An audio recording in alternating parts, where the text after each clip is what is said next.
What grows in the ashes of this garden? These words were scrawled underneath the Eagle Street Bridge in October of 1991 during a ceremony dedicated to lost love, held by a group of performance artists, writers, and musicians.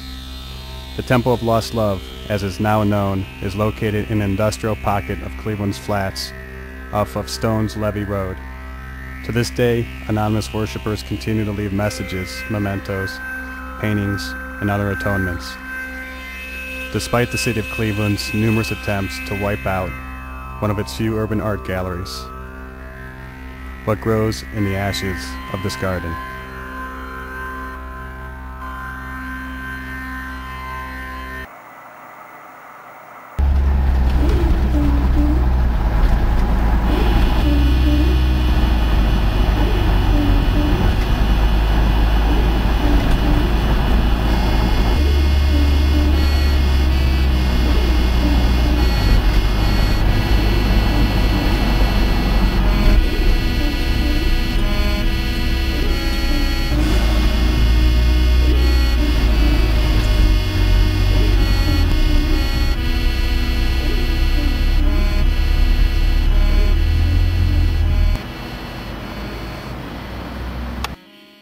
Thought, well, why don't we just do something that, you know, in a place that physically speaks of our history, you know, and so that was the impetus for the idea, I guess. But then I just got people, and I told them they could do whatever they want. So some people did things that were inspired by that, and some people just did what they always do.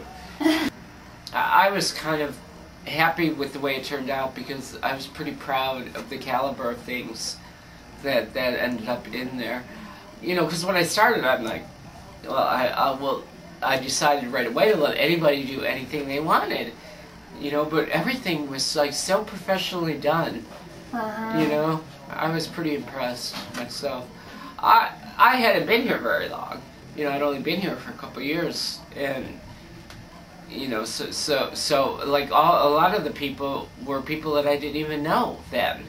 I mean, I know them now, but I didn't know them yet, you know, and they really impressed me.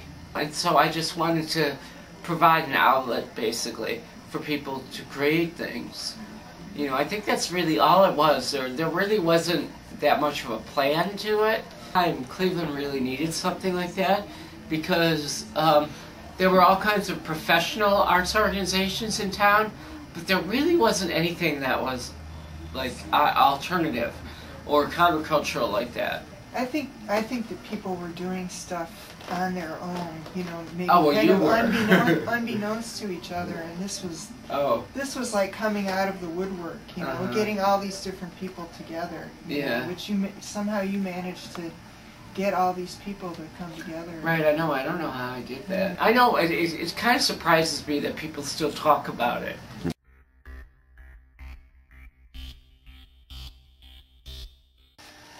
Was saying we're doing this thing, and I thought, what a beautiful idea, you know, lost love. Who doesn't run it? What a great idea. What's your remembrance of like what happened during that?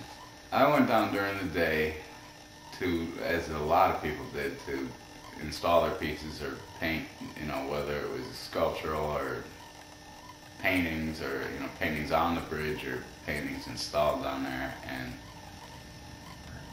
went back during that night. It was just a beautiful summer night. All these people sitting around. There was a lot of candles, a lot of flashlights, a lot of candles, bonfires, small bonfires, music. People had brought, I suppose it was boom boxes. I don't remember. It was just a really peaceful, lovely gathering.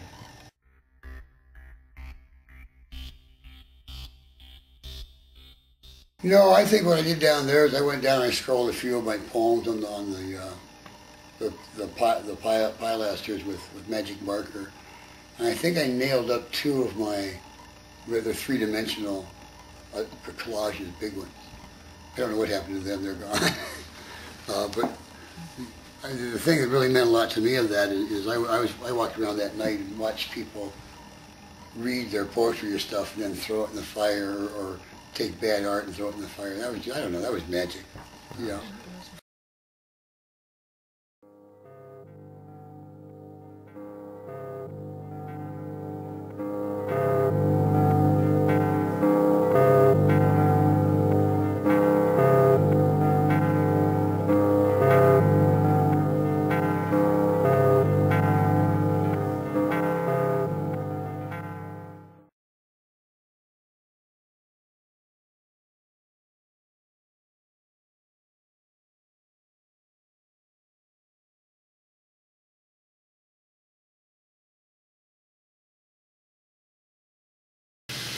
Anniversary, 11 years and 1 month, the birth of the temple.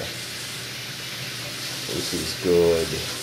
We were talking about how cool it was that people, it's like an ancient form of communication down there. You don't see the other people that go there. You just see what they put up. It's Wednesday, September 11, 2002.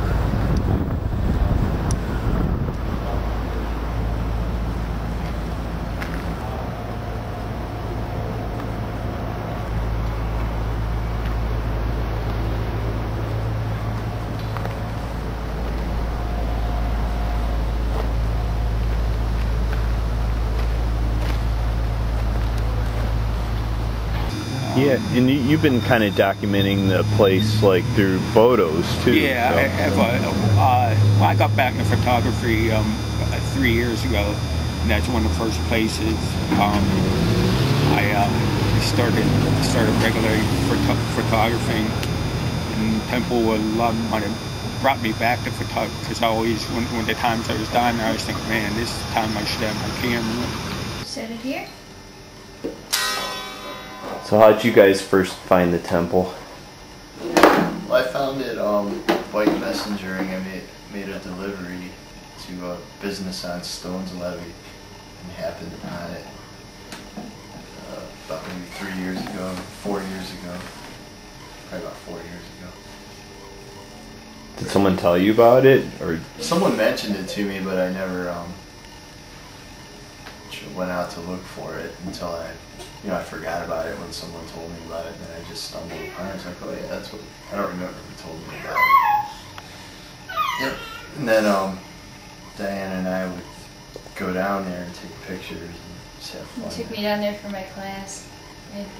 For my forensic photography class, we did some pictures down there. We go down there all the time. Yeah. Well, you had a little story that you told me that involves Wendy too. Yeah. Our daughter Wendy, she's 16 months old now, but when me and Diana were dating, we would hang out, we would ride my motorcycle down there and hang out, and we found these toys on the ground, and Diana took them with her and said that she was going to give them to her first child, and then I was pregnant a month later. Yeah, she was pregnant shortly thereafter. I was surprised that the tradition had carried on. To me it was a one-night deal, and I hadn't visited the spot for 11 years. I was rather surprised to find out that people had continued to go down there and do art and carry on the tradition.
Not everything.